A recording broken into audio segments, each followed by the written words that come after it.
जय हिंद साथियों। आज की क्लास हमारी ऑपरेशन सिंदूर पर है और इसके हम लोगों को मुख्य बिंदु समझना है क्या क्या है। पहला तो हमारा मुख्य बिंदु होगा कि आईएमएफ की भूमिका अब ज्यादा विवादों में है। दूसरा हमारा है वायु रक्षा प्रणाली समझना है। तीसरा हमारा जो ऑपरेशन हुआ है वो किस डेट को हुआ है और किसने लीड किया है, कौन कौन सी चीजें हुई हैं। तो चौथी बात हमको ऑपरेशन लीडर देखना है इस पर और जगह देखनी है, ठीक है। चौथी बात जो हम लोगों को समझना है वो देखना है मीडिया की भूमिका। और हमारा जो आखिरी पांचवा पॉइंट इसमें से निकलेगा वो निकलेगा साइकोलॉजी का प्रश्न कि आपके अंदर जो भी विचार, चाहे वो नफरत वाले हो, चाहे वो अच्छी मित्रता वाले हो, सद्भावपूर्ण वाले हो, वो कैसे बाहर निकाल लिए जाते हैं इंटरव्यू पैनल द्वारा, आपको ये देखना है। तो ये साइको का हमारा प्रश्न बनेगा। इस पर ये लास्ट में चर्चा करेंगे कैसे बनेगा। पहले इन सब की जानकारी लेना है क्योंकि कुछ ऐसे पॉइंट हैं जो आपसे प्रश्न बनाया जा सकता है और आप लोगों की थोड़ी उस पर नजर कम होगी, इसलिए मुझे लगा कि ये हम लोग आज क्लास डिस्कस कर लेंगे। अब हम लोग आते हैं सीधे। पहले तो हमारा मुख्य बिंदु है आईएमएफ पर ना जाकर ये देखेंगे कि ऑपरेशन सिंदूर कब हुआ, किस डेट को। तो ये हमारा आप लोगों को पता होगा ऑपरेशन सिंदूर 7 मई की रात को किया गया, ठीक है। इसका मुख्य उद्देश्य था उन आतंकवादी ठिकानों पर हमला करना जिनके द्वारा ये आतंकवादी घटनाएं भारत में अशांति और एकता को कमजोर किया जाता है, अशांति भंग की जाती है। और 22 जो अप्रैल को आप लोगों को पता होगा, ये याद रख लेना है, ठीक है।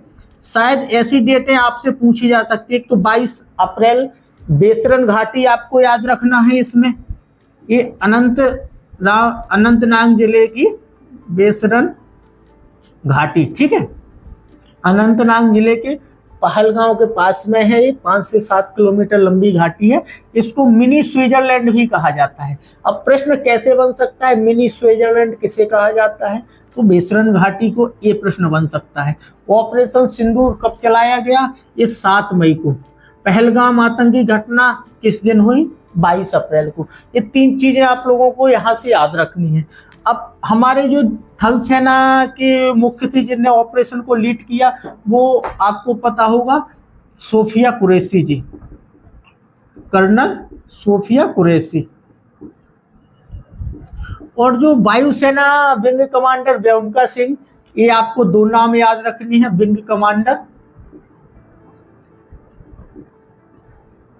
व्योमिका सिंह, ठीक है। इन महिलाओं ने इस ऑपरेशन को लीड किया। बाद में अब इसके आगे आते हैं, जब 7 मई को ऑपरेशन सिंदूर हमारा सफल रहा, उसके बाद 8 और 9 मई को आते हैं। अब यहाँ हम लोगों को मीडिया की भूमिका देखना है। देखो ये हमारा कोई घोषित युद्ध तो था नहीं।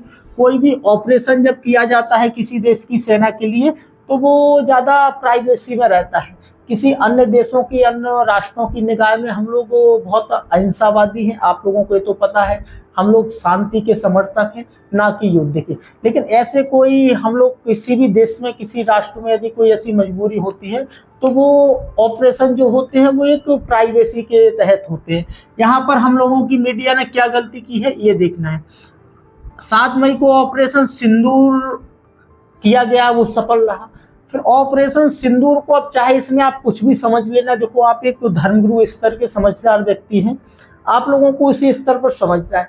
चाहे किसी को राजनीतिक लाभ के लिए मीडिया द्वारा ये सारी चीजें चलाई गई हो, चाहे किसी आपकी अपनी टीआरपी बढ़ाने के लिए, कुछ भी हो सकता है। इसमें हम लोगों को जाना नहीं, हमको समझना क्या है कि इससे हम लोगों का घाटा नुकसान क्या हो जाता है। राष्ट्रीय स्तर पर जो भारत की छवि है उसको देखना है, क्योंकि आप लोगों से जो इंटरव्यू में बनेंगे सवाल वो ऐसे ही निकलते हैं। ऐसे में लड़के फिर सोच नहीं पाते हैं कि आखिर इस स्थिति में हमको जाना कहाँ था। 8 से 9 मई में पाकिस्तान द्वारा फिर मिसाइल ड्रोन हमला किया गया। भारत के पास एक उन्नत वायु रक्षा प्रणाली है, एक आप लोगों को पता होगा। अब जो भारत की उन्नत वायु रक्षा प्रणाली है वो, यदि मैं आप लोगों से, जिसने भारत का बचाव किया, भारत ने जिससे अपने आप का बचाव किया, आपको 4 ऑप्शन दे रहा हूं, ठीक है।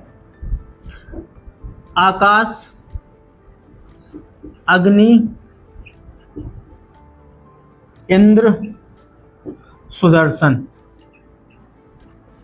अब इसमें आप लोग 4 ऑप्शन में बताएं। जो भी साथी यदि अच्छी तरह से करंट का अध्ययन कर रहा हो, यदि इस वाले मुद्दे को अच्छा समझा हो या पढ़ते हुए आगे चल रहा हूँ तो इसमें ऑप्शन वो लगा लेगा। अब आप लोग ढूंढ रहे होंगे इसमें कि S-400 है ही नहीं, तो इसके बारे में अब थोड़ा समझ लेना है। इतनी अच्छी उन्नत वायु रक्षा प्रणाली 2008 में S-400 रूस के द्वारा खरीदी गई थी, ये तो सबको पता है। लेकिन इसका नाम जो भारत में है वो सुदर्शन चक्र है। तो पहली बात तो आपको याद रख लेना है कि शायद ऐसे ऑप्शन में दे दिया जाए तो आप लोग इसमें फंस जाएंगे। अब आते भारत के पास सबसे जो उत्तम है वो है, और बाकी आकाश वायु प्रणाली देखो ऐसे ही छटवाए जाएंगे आपको साइकोलॉजी में। ये दे दिए गए सारे हैं, लेकिन ये कम मारक क्षमता वाले हैं। ये हमारे 400 किलोमीटर तक का है, ये हमारी लगभग 70 किलोमीटर तक की क्षमता रखता है। जो भी हमला होता है यदि हमसे आकाश में, तो उसको एयर रडार डिटेक्ट करके और इसको वहीं पर आसमान में ही खत्म कर सकता है। तो सुदर्शन चक्र X-400 का। अब 1 किलोमीटर से 400 किलोमीटर के अंदर यदि हमारे देश पर कोई भी वायु हमला होता है, चाहे वो ड्रोन के साथ हो चाहे मिसाइल के साथ हो, तो ये अपने आप ऑटोमेटिक संचालित है। 2018 में रसिया से खरीदा गया था, ये सभी को मुझे लगता है जानकारी होगी। और 400 किलोमीटर दूर से किसी भी मिसाइल को, किसी भी ड्रोन को डिटेक्ट करके और अपने आप लॉन्चिंग, उसी में मिसाइल लगी रहती है। सीधे जैसे उसने रडार ने कैच किया, अपने आप उसको जरूरत नहीं पड़ती है कि मिसाइल लॉन्च की जाए, अपने आप लॉन्च होकर वहीं पर हवा से खत्म कर देती है। तो ये सुदर्शन चक्र हमारे पास है। सबसे जो मजबूत वायु रक्षा प्रणाली है वो है THAAD, ये अमेरिका की है। लेकिन अभी वर्तमान में आप लोगों को जानकारी नहीं होगी, S-600 ये रसिया के पास है, जो सबसे वर्तमान में उन्नत मानी जाती है। आप लोग गूगल करेंगे तो ये आप लोगों को जानकारी, गूगल में अभी अपलोडेड नहीं है ये जानकारी S-600। तो ये मैं केवल आप लोगों को जानकारी, क्योंकि हम लोग रक्षा निर्यात में और इसका जो भी प्रोडक्शन है पढ़ते रहते हैं, इसका इसलिए S-400 उपलब्ध कराई गई है भारत को, क्योंकि इसका निर्माण कर लिया है रूस ने X-600 का। जो और बेहतर ठीक ठाक मानी जाती है आयरन डोम, ये इजराइल की है, आप लोगों को इसको पता होगा, या सीडोम, ठीक है। आयरन डोम ये इजराइल की वायु रक्षा प्रणाली। अब हम लोगों को इसकी कोई जरूरत नहीं है ज़्यादा समझने की, केवल THAAD है अमेरिका की, X-600 सबसे उन्नत है, वो रसिया में S-400 हमको दे ही चुका है। एक आपने राफेल देखा होगा, कोई भी देश आपको सबसे उन्नत प्रणाली नहीं बेचेगा, क्योंकि वो अपने पास खुद रखेगा उसको। जो हमारी पिछले पुरानी हो चुकी है तो वो आप लोगों को कर देगा। इसीलिए S-400 रूस ने हमको बेची है, और रूस हमारा पुराना मित्र रहा है। अमेरिका तो अभी नया नया मित्र है, और अमेरिका के बारे में आप लोगों के यदि अच्छे विचार हैं तो उसके बारे में आप लोग पुरानी जितने भी उसके कारनामे भारत के प्रति रहे हैं वो समझ लेना, तो आप लोगों को फिर चेहरा उजागर हो जाएगा अमेरिका का आप लोगों के सामने। अब आते हैं हम लोग अगला, अब आएंगे हम लोग IMF। पहले थोड़ी एक जगह और समझ बेसरण घाटी आप समझ के, एक बहावलपुर नाम की जगह है, वो ये है पाकिस्तान में।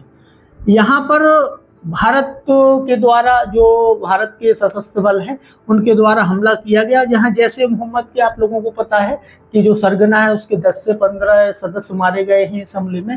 तो बाकी पहले जो भारत आतंकी ठिकानों पर हमला करता था वो पाक अधिकृत कश्मीर में जो संचालित होते वहाँ करता था, लेकिन अब इस बार जो किया है बहावलपुर ये पाकिस्तान में है, ठीक है, यहाँ पर याद रख लेना है।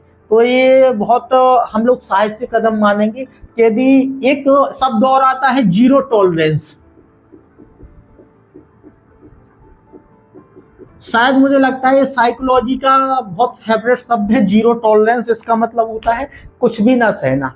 अब भारत आतंकवादी गतिविधियों के खिलाफ जीरो टॉलरेंस की नीति अपना रहा है। तो जीरो टॉलरेंस की नीति का मतलब है हम आतंकवादी गतिविधियों के संबंध में कुछ भी नहीं सहेंगे। यदि कुछ ऐसी घटनाएं होती है तो हम त्वरित तत्कालिक उचित कार्रवाई करेंगे या उचित प्रतिकार करेंगे। ये शब्द आप लोगों को याद रखना है, जीरो टॉलरेंस, ठीक है। ये बहावलपुर यदि याद ना रहे तो कोई जरूरत नहीं है, लेकिन इसका समझाने का केवल ये मतलब है कि इस बार हमारी सेनाएं केवल POK तक सीमित नहीं रही है, उन्होंने पाकिस्तान में भी जो भी आतंकवादी ठिकाना है उस पर भी ऑपरेशन किया है। तो अब तीसरी बात हमारी निकल के आएगी वो है कि ये युद्ध नहीं था।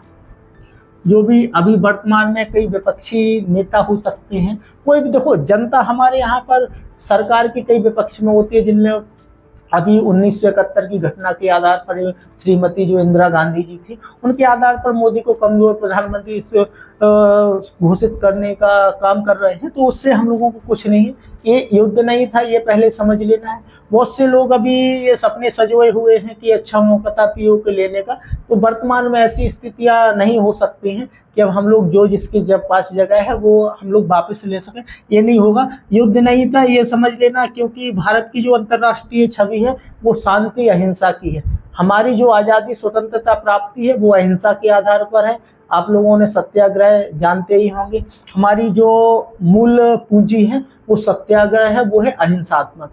यदि अब मीडिया की भूमिका आ जाएगी, ऑपरेशन बात होती है एक अलग, युद्ध होता है एक अलग। तो हमारा जो युद्ध नहीं था, अब जो सीज फायर हुआ है, सीज फायर का मतलब ये मत समझ लेना कि गोली चलाना। सीज फायर का मतलब होता है संघर्ष विराम। एक एक शब्द आप अच्छी तरह से समझ लेंगे। संघर्ष विराम होता है सीज फायर का, लेकिन इसके बाद भी कुछ ऐसी घटनाएं की गई हमारी बॉर्डर पर पाकिस्तान के द्वारा, जिसके बाद फिर से तनाव वाले संबंध हो गए हैं पाकिस्तान से। अब इसके आगे अब एक बात और हम लोगों को समझ लेनी है, वो आ जाएंगे अब हम लोग मंत्री विजय साय पर।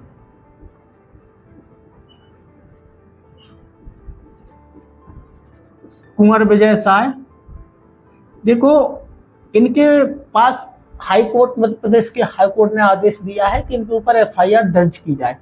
अब हम लोग इनको थोड़ा साइकोलॉजी के नज़रिए से देखेंगे, ठीक है।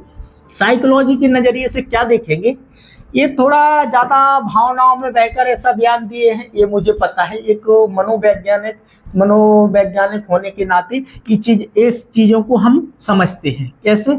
क्योंकि आप लोग यदि कोई भी नफरती बातें देखते रहते हो, पढ़ते रहते हो, बोलते रहते हो, तो समझ लेना ये आपके विचारों में घर कर गई है, मतलब अंदर है। अब वो कुछ भी ऐसी चीज होती है तो आप ज़्यादा भावनाओं में बह के आक्रोशित होके वो बातें आपकी जो भी हमारी बॉडी है उसमें परिलक्षित हो जाएंगी। इसके पहले मैं आप लोगों को समझा चुका हूँ कि यदि जो भी आपके अंदर विचारों में जो भी चीज़ें हैं, चाहे वो नकारात्मक हो सकारात्मक हो, नकारात्मक हो सकारात्मक हो, तो वो आपके कर्म में, आपके विचारों, बॉडी में जरूर परिलक्षित होंगी। ये चीज़ क्या हुआ है, ये जानबूझकर बयान दिया गया नहीं है, मुझे ये जानकारी अच्छी तरह है। ये भावनाओं में बह गए हैं, कुछ सभा को संबोधित कर रहे थे और ऐसी चीज़ें बोलते रहते होंगे चुनावी भाषणों में, लेकिन ये जो चुनावी वो भाषण, वो सभा जरूर हो सकती है, लेकिन जो बयान दिया गया है वो एक कर्नल के जिसने ऑपरेशन इतना बड़ा सिंदूर लीड किया हो और उससे जुड़ता हो, तो यहाँ पर ये थोड़ा अंतर्विरोध हो गया। यहाँ से अब ये ज़्यादा टारगेट है सोशल मीडिया में विपक्ष के, और साथ साथ जो भी अपने आप को देशभक्त मानते हैं उनका भी। तो ये मान लेना है कि माफ़ी भी मांगी है सोशल मीडिया के माध्यम से ही, लेकिन मुझे ये विश्वास है कि इनके अंदर ये जानबूझकर नहीं कहा गया, ऐसी कुछ नफरती बातों के ये साथ में टच में रहते होंगे। क्योंकि आपको पता होगा कि सबसे ज़्यादा आजकल चुनावी सभाओं में सबसे ज़्यादा नफरती भाषण, चाहे वो जाति के आधार पर हो, चाहे धर्म के आधार पर हो, और चाहे लिंग के आधार पर, यही चलते हैं सब, ये सब लोग जानते हैं अच्छी तरह। तो यहाँ पर अब सुप्रीम कोर्ट गए विजय साय जी, अब वहाँ पर भी इनको फटकार लगाई गई कि यदि आप 8 वर्ष से, ये एससी रिजर्व सीट से लगातार 8 बार के चुने हुए विधायक हैं, ये थोड़ी इनके बारे में जानकारी ले लें। ये खंडवा जिले से आते हैं। बाकी मुझे लगता है कि ये बहुत, इनका मतलब वो जवाबदेह एक प्रतिनिधि होने के नाते ऐसा यदि बयान देता है कोई प्रतिनिधि, तो वो बिल्कुल ये सही नहीं है, ऐसा नहीं देना चाहिए था। और माफ़ी मांगी है वो ठीक है, लेकिन अब वर्तमान में क्या कार्रवाई होती है उस पर नहीं जाना है। ये आप लोगों को समझना है कि यदि आपके अंदर कुछ ऐसे भाव विचार आते हों तो उनसे दूर रहना है। केवल ये देखना है, यदि आप लोग धर्मगुरु बनना चाह रहे हैं, कि जो सकारात्मक वो हमारे देश हित, राष्ट्र हित में हो, वही विचार को आपको आत्मसात करना है। यदि ऐसे नफरती विचार आप लोग पाल के रखेंगे तो वहाँ इंटरव्यू में केवल 1 मिनट लगता है आपके ये विचार बाहर निकालने में, और यहीं से एक एक केवल एक प्रश्न से पूरा इंटरव्यू जीरो हो जाता है। ये पिछली बार कई लोगों के साथ जो साथी इंटरव्यू दिए थे उनके साथ फिर हमसे बात हुई तो घटना घटित हुई है। तो आज ही से आप लोगों को ये सुधार लाना है। देखो, एक राजनीति सभाएं अलग हो जाती है, राजनीतिक फायदे की चीजें अलग हो जाती हैं। हम लोगों को राष्ट्रहित की चीजें राष्ट्रहित में बात करना है, तो उसके आधार पर हम लोगों को विचारों को आत्मसात करना है। तो ये बिल्कुल बिना जवाबदेही पूर्व दिया हुआ बयान है, इसमें हम लोग कतई समर्थन नहीं है। लेकिन मैं इनके आधार पर आपको साइको वाली स्थिति समझाया हूँ कि क्या हो गया था। ये रियल में ईमानदारी से इनका कोई पर्पस नहीं होगा ऐसा बयान देने का, लेकिन इनके अंदर ऐसे कुछ नफरती चीजें भरी हुई हैं जिनके द्वारा ऐसे शब्द निकले हैं वहां भरी सभा में, और वहां रिकॉर्डेड हो रहा था, उसकी आधार पर रिकॉर्ड हुआ है। फिर आप तो समझ रहे हैं कि आजकल सोशल मीडिया का जमाना है और कहां से कहां पहुंच जाते हैं मुद्दे। अब आते हैं हम लोग अगले पर। हाल ही में ये सारी घटनाओं के बावजूद जो चौधरी मानते हैं हम लोग डोनाल्ड ट्रंप को, अभी हम लोग नहीं मानते, वो तो पूरी दुनिया मानती है, लेकिन यहाँ पर IMF की एक 1945 में ब्रेटन वुड्स समझौते के तहत समझौता हुआ, जो हुआ था 1944 में, और 1945 में IMF की स्थापना होती है। 29 स्थापित वाले देश थे, वर्तमान में 189 देश है। 45 में स्थापना इंटरनेशनल मॉनेटरी फंड, इसका अंतर्राष्ट्रीय मौद्रिक और इंटरनेशनल मॉनेटरी फंड, अंतर्राष्ट्रीय मौद्रिक कोष इसका फुल फॉर्म है। शायद हो सकता है कि फुल फॉर्म पूछा जा सकता है। दूसरा, कब स्थापना हुई है, कितने सदस्य देश हैं, ये हम लोगों को थोड़ा याद रखना है। अभी वर्तमान में जब ऐसी घटना घटित हुई थी और इतना बड़ा पहलगाम आतंकवादी हमला हुआ, उसके बाद IMF ने 1.4 बिलियन डॉलर ऋण स्वीकार कर लिया है, दे दिया है पाकिस्तान को। भारत ने इसका कड़ा विरोध जताया है। थोड़ा ये तो साइकोलॉजी के स्तर से एक सवाल का मुझे जवाब देना आप लोग, और कमेंट जरूर करना जो भी साथी हमारे पूरी लगातार क्लास समझते हैं, लेते हैं। क्या आपको लगता है कि यदि आपका पड़ोसी है वो हरकतें गलत करता है तो आपकी जवाबदेही क्या है? आप उसका घर उजाड़ना चाहेंगे, ठीक है, आप उसको सुधारना चाहेंगे, आप उसको दबाना चाहेंगे, क्या आप उसको परमानेंट के लिए खत्म करना चाहेंगे? ये 4 ऑप्शन है, चारों साइको के हैं। इस पर आप लोगों को उत्तर कमेंट करना है कि आप क्या करना चाहेंगे। ऐसे हम लोग पाकिस्तान के बारे में एक मुझे याद है, एक बिहार के प्रोफेसर थे, उन्हें मुझे करंट की वो अंतर्राष्ट्रीय संबंध की क्लास दे रहे थे। तो IMF के द्वारा ग्रे लिस्ट में जैसे ही पाकिस्तान को किया गया तो उनके द्वारा अब वो ऐसा किया गया कि अब टास्क फोर्स होती है कि इनको दंड नहीं दिया जाएगा। वहाँ पर फिर मैंने एक सवाल किया कि सर, यदि पाकिस्तान बिल्कुल उसकी अर्थव्यवस्था बिगड़ जाती है और रोड पर आ जाती है पूरी जनता या कुछ भी है, तो इसमें हमारी सुरक्षा के लिए चुनौती तो है। तो बोले बात तो सही है, लेकिन क्या कर सकते हैं। हमने कि सर, इसके आधार पर एक अंतर्राष्ट्रीय सोच के आधार पर आप क्या उत्तर सुझाना चाहेंगे? तो वो भी थोड़ा कंफ्यूज हो गए थे, इसलिए मैंने 4 ऑप्शन आपको दिए हैं। इस 4 में से 1.4 बिलियन डॉलर का ऋण किया है, और इसी आधार पर अभी कुछ विपक्ष ने, कुछ और अंतर्राष्ट्रीय लोगों ने ऐसा आरोप लगाया है कि ट्रंप ने सीज फायर करवाया है, वो भी दबावपूर्ण, भारत पर भी दबाव। और दबाव क्या है? व्यापार समझौते का।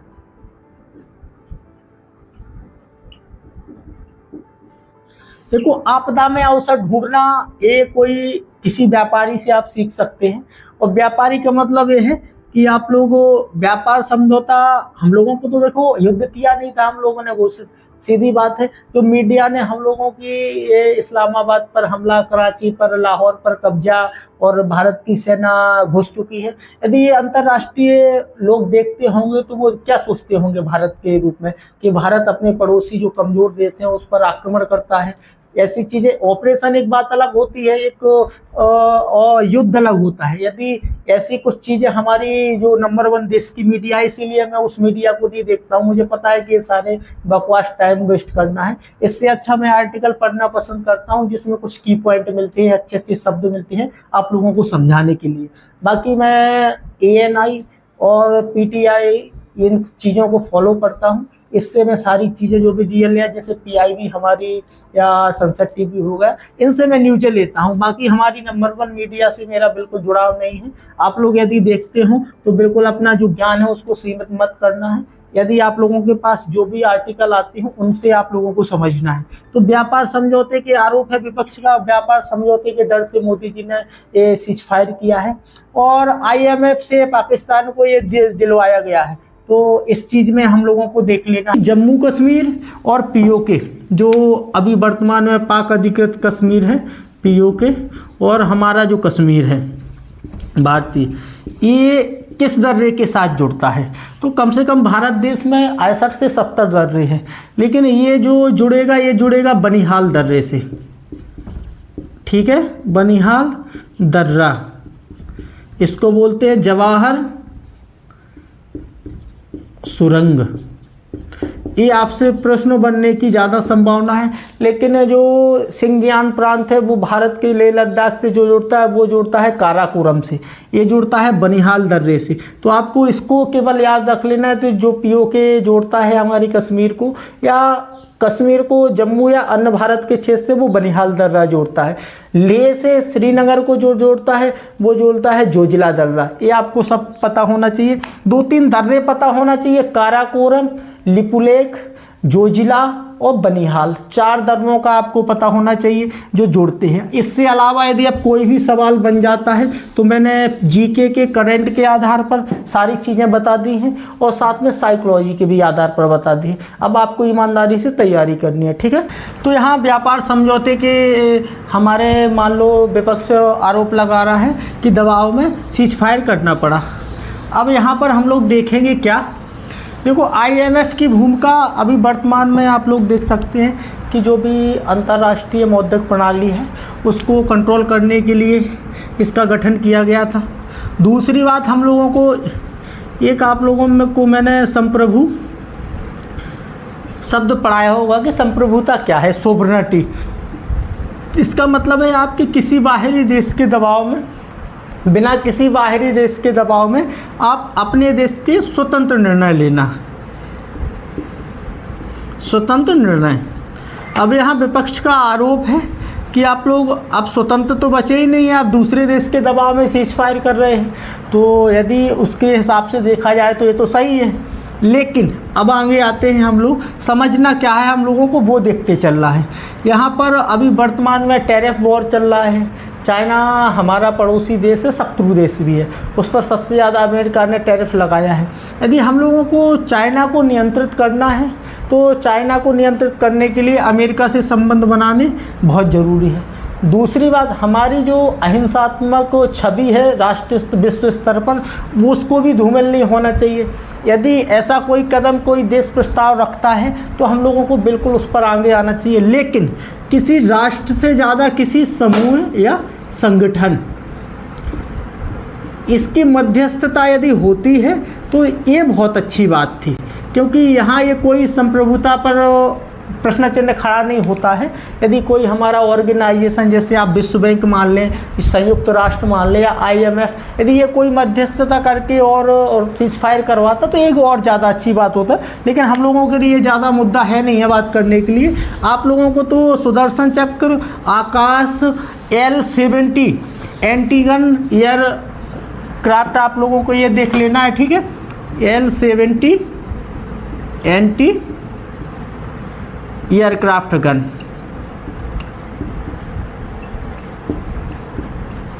ये हमारी रक्षा प्रणाली में है। दूसरा है आकाश, तीसरा है सुदर्शन चक्र। S-600 रसिया का, थर्ड अमेरिका का, ठीक है, और आयरन डोम इजराइल का, ठीक है। ये आपको याद रख लेने। अब आते हम लोग फाइनल बात पर कि अब हम लोगों को फाइनल बात क्या करनी है। देखो, सब मुद्दे आप लोगों को एक भावनात्मक रूप से नहीं देखने हैं। यदि आप साइकोलॉजी के तौर पर मुद्दों को समझना चाहते हैं तो आपको सबसे ज़्यादा ज़रूरत है कि आप ज़्यादा से ज़्यादा अध्ययन करें मुद्दों पर। यदि आप इस फालतू की चीज़ें और सोशल मीडिया पे जो भी मुद्दे आ रहे हैं उस पर आप कम से कम विश्वास करें।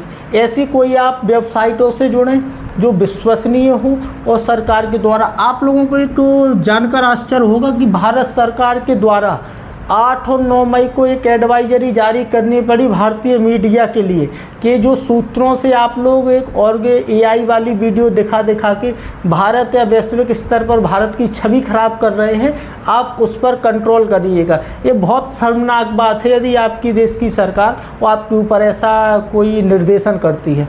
यहाँ पर हम लोगों को मीडिया की भूमिका में हमारी अंतर्राष्ट्रीय छवि जरूर खराब हुई है, क्योंकि वैश्विक स्तर पर हमारी जो है कि हम लोग युद्ध के समर्थित राज्य है नहीं है, हम लोग शांति के समर्थित है। ये हम लोगों की वैश्विक छवि है।